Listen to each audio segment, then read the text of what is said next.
Welcome to Facts for Real Videos. From a long-abandoned Japanese island that has a terrible and turbulent past.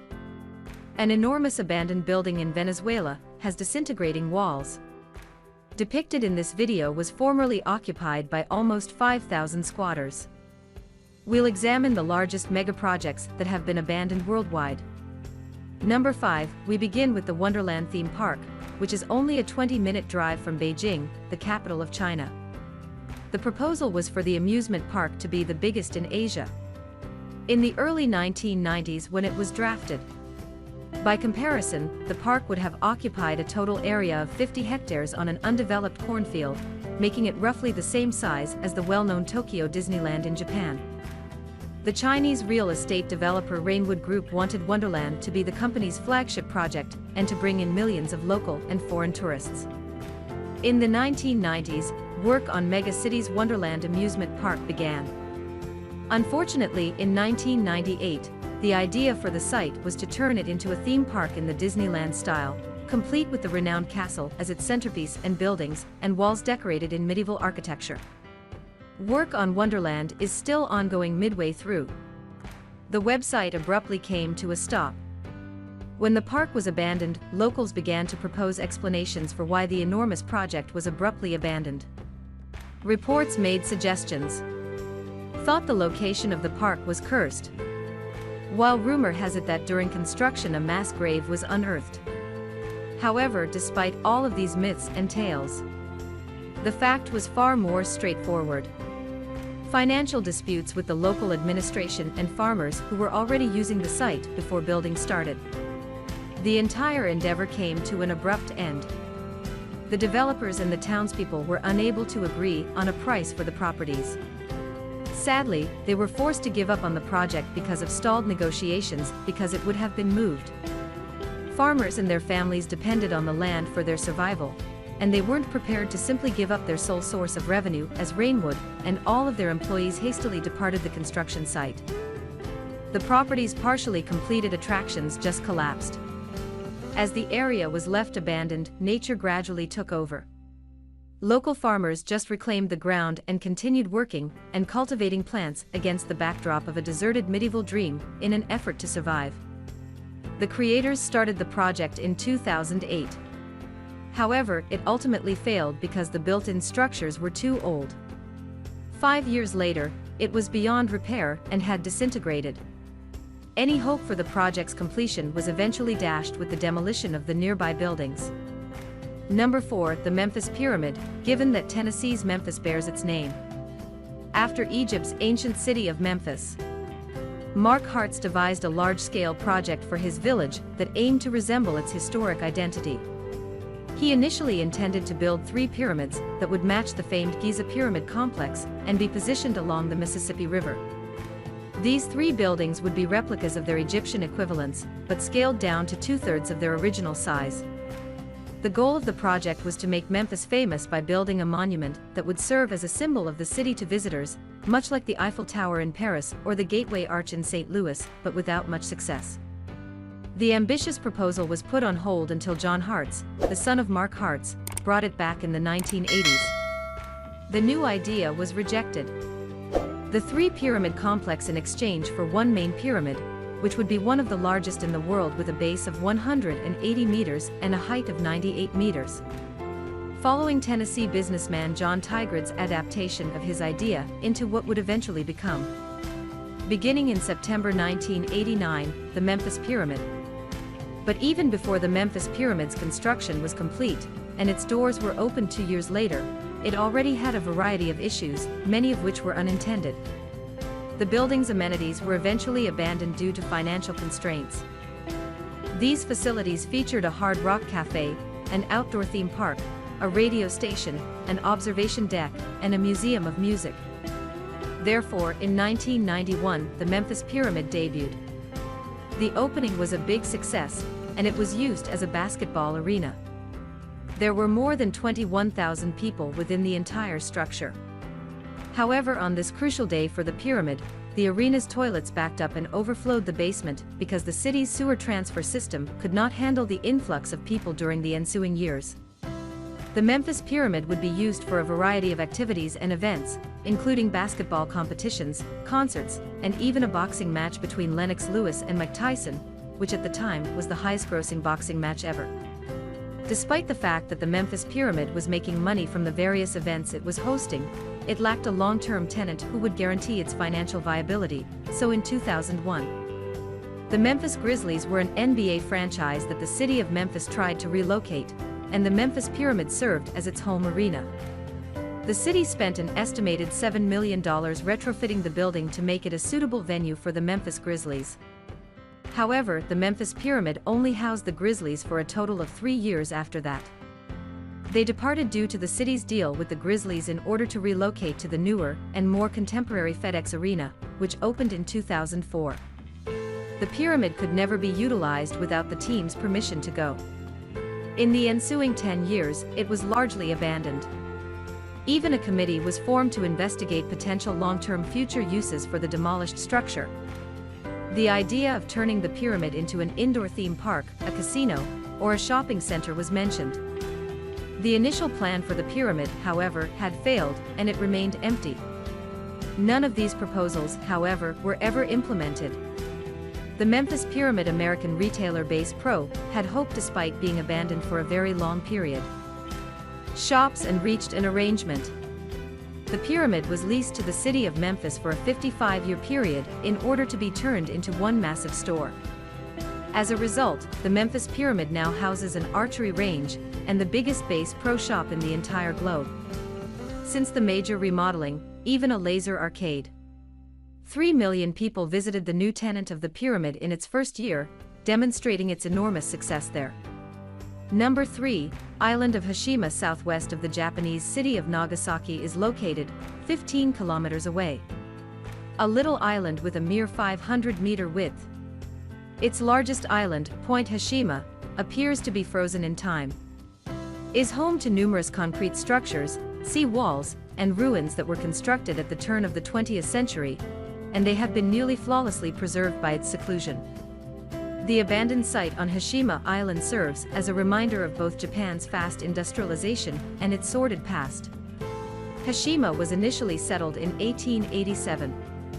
In 1916, Mitsubishi purchased the island and began building a coal mining facility, as well as sea walls that encircled the entire island and protected it from typhoons, after a significant amount of underwater coal was discovered nearby. For the expanding number of workers residing on the island, the corporation began to build a variety of amenities. In 1959, they constructed a 7-story apartment complex, a school, a hospital, a community center, and even recreational amenities like a swimming pool and a movie theater. There were 5,300 people living on the island at its peak. However, by the turn of the late 1960s, petroleum had quickly supplanted coal on this tiny piece of land. Since coal is Japan's primary energy source, numerous coal mines throughout the nation had to close. The coal facility at Hashima and its population both began to decline. Mitsubishi officially ended operations when the island was gradually abandoned after the majority of the population had fled. For the following 30 years, the island remained a coal town, but no one ever made a permanent home there. By 2002, the island's buildings from the industrial era had begun to gradually deteriorate as nature took over. Hashima Island quickly came to the attention of eager explorers trying to learn more about the island's history and its abandoned structures when Mitsubishi gave up ownership and transferred the island to the towns of Takashima and later Nagasaki.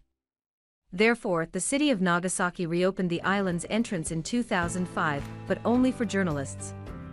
A few years later, the island was also made publicly accessible, and that same year, it started to become a well-liked tourist attraction.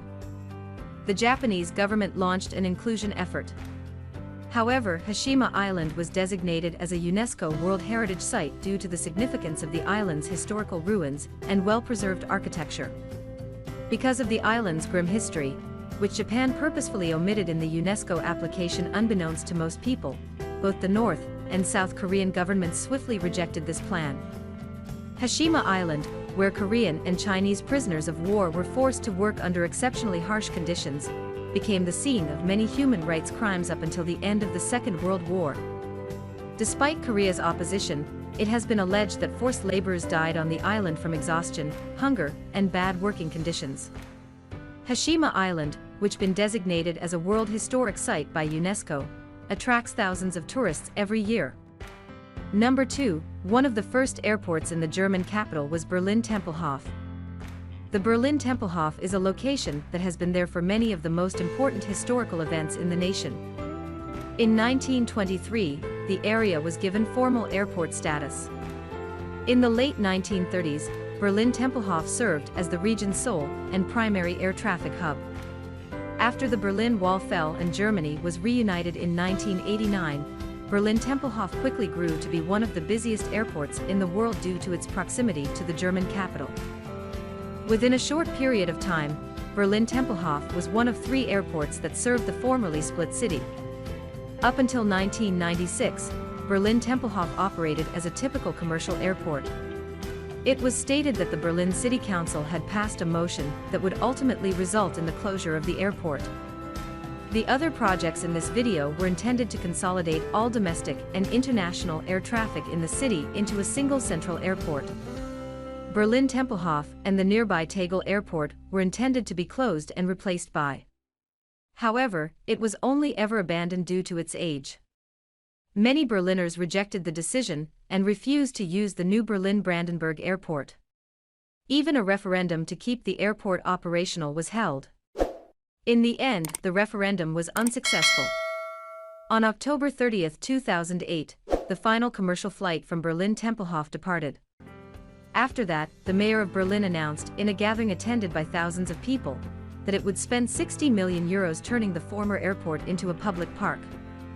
With a total area of 380 hectares, the so-called Tempelhoferwelt opened, and has since surpassed the renowned Central Park in New York City as the largest inner-city open space in the world.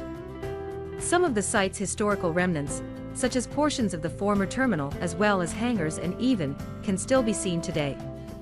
Even after the alteration, the runway can still be seen today. The former airport is also used as a venue for a variety of events. Music events and expos, and finally number 1, David's Torre, also called Squat skyscraper with 45 stories and a height of 170 meters in Venezuela.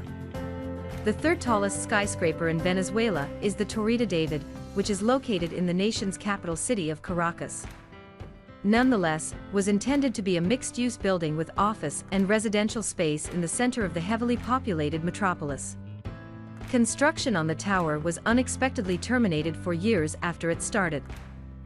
The government promptly assumed ownership of the tower in its unfinished state due to the Venezuelan banking crisis.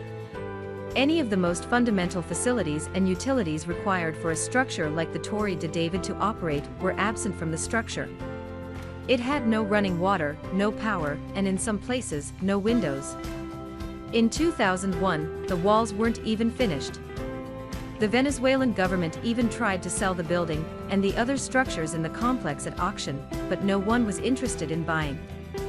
While all of this was going on, the dilapidated, incomplete building, the lack of homes was affecting the entire city of Caracas, has left tens of thousands of people homeless.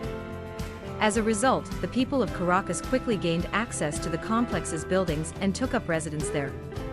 For more than 10 years, the towering skyscraper had been abandoned. As many as 200 homeless families seeking a place to call home were said to make up around 40% of the total population of the complex at this point. Homeless people from the city were residing inside the tower. The tenants of the tower quickly started to develop their own utility services using an improvised. Even the occupants on the 22nd floor receive running water from the aqueduct system. By 2011, residents and tourists were even transported between the first 10 stories by motorcycle through a maze of ramps and curving roads. The Torre de David's population increased to as many as 2,500 people, and even peaked in 2014, at about 5,000 people. After great consideration and consultation with the occupants of the towers, as of 2015, the Venezuelan government initiated a fresh initiative to relocate the hundreds of families from the Torre de David into newly constructed homes in a city south of Caracas. All occupants of the building were reportedly successfully moved to their new residences in Kwa. There had been numerous discussions on the torre's potential future. David might have suggested completely destroying the skyscraper. While as late as 2018, some are advocating for the construction of affordable housing within the complex. Even an earthquake, which caused the top 5 stories of the tower to partially fall, caused severe damage to the structure. Consequently, the tower is still unfinished today, while acting as a temporary center for emergency care and abandoned. Please share your thoughts on these cancelled megaprojects in the comments section below. If you want to learn more about initiatives that are similar, you should view our video on the most pointless megaprojects ever. I appreciate you watching. Thanks for watching.